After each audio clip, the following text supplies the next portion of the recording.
আল্লাহর হাবিব জিবরিল আমিনকে প্রশ্ন করলেন, এ জিব্রাইল, কাম ওমারুকা আদাদা সিনিন ইয়া জিব্রাইল, হে জিব্রাইল তোমার বয়স কত? রাহমাতুল লিল আলামিন বলেন, জিব্রাইল তোমার বয়স কত? এখন প্রশ্ন হলো, রাসূল জানেন কি জানেন না? জানেন। আমাদের কিছু কিছু ভাইরা কোরআন হাদিসের বিভিন্ন ইবারত এনে বলে, রাসূল যদি জানতেন এই কাজ করলেন কেন, রাসূল যদি জানতেন ওইটা করলেন না কেন, রাসূল পাক যদি জানতেন তাহলে জিব্রাইলকে জিজ্ঞাসা করলেন কেন? বলেন না নাউজুবিল্লাহ। বাবার আমার, আল্লাহর নবী একজন উলুল আজম পয়গম্বর, নাম হলো মুসা কালিমুল্লাহ আলাইহিস সালাম। সুবহানাল্লাহ বলুন। আল্লাহ পাক যার শানে বলেছে ওয়া কাল্লামাল্লাহু মুসা তাকলিমা। সুবহানাল্লাহ বলুন। মুসা আলাইহিস সালামের শানে আল্লাহ পাক কোরআনুল কারীমে অনেক আয়াত নাজিল করেছেন। বিশেষ করে মুসা আলাইহিস সালাম যখন তাওরাত পড়লেন, এক ধরনের উম্মত পাইলেন যারা আসবে পরে বেহেশতে যাবে আগে।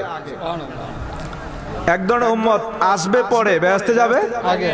মুসা আলাইহিস সালাম বলছে, আল্লাহ এরা তো অনেক সানকফাইল্লা উম্মত, ভাগ্য ভালো, পরে আসবে কিন্তু বেহেশতে ঢুকবে আগে, আল্লাহ এদেরকে আমার উম্মত বানায় দেন। আল্লাহ বলে, না মুসা, এগুলো আমার বন্ধু মুস্তাফা জানে রহমতের উম্মত। সুবহানাল্লাহ। মানে আমাদের কথা বলতেছে, বলেন না সুবহানাল্লাহ। মুসা আলাইহিস সালাম তাওরাত পড়ে পালেন এক ধরনের উম্মত রয়েছে যারা নিয়ত করা মাত্রই সওয়াব পেয়ে যাবে, আর যদি নিয়তটা ভালো কাজের নিয়তটা পূর্ণ করতে পারে তাহলে তারা 10 গুণ সওয়াব পাবে।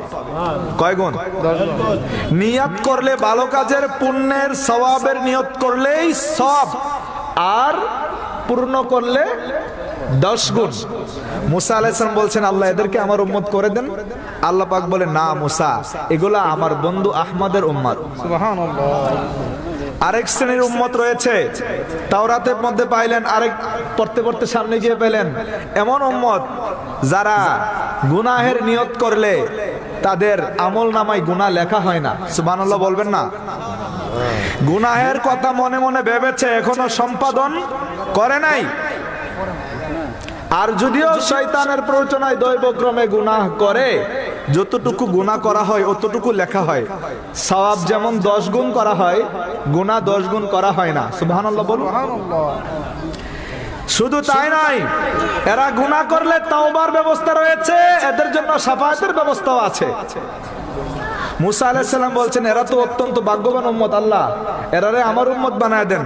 আল্লাহ পাক বলে, না মুসা, এগুলো আমার বন্ধু আহমদের উম্মত। সুবহানাল্লাহ বলতেন না? মুসা আলাইহিস সালাম যে এই গুণাবলীগুলো পাচ্ছেন, এগুলা আমরা শেষ নবীর উম্মতের গুণাবলীগুলো পাইতেছেন, বলেন না সুবহানাল্লাহ। বাবার আমার, তো মুসা আলাইহিস সালাম আবার তাওরাত পড়তে পড়তে পাইলেন এক ধরনের উম্মত রয়েছে যারা নামাজ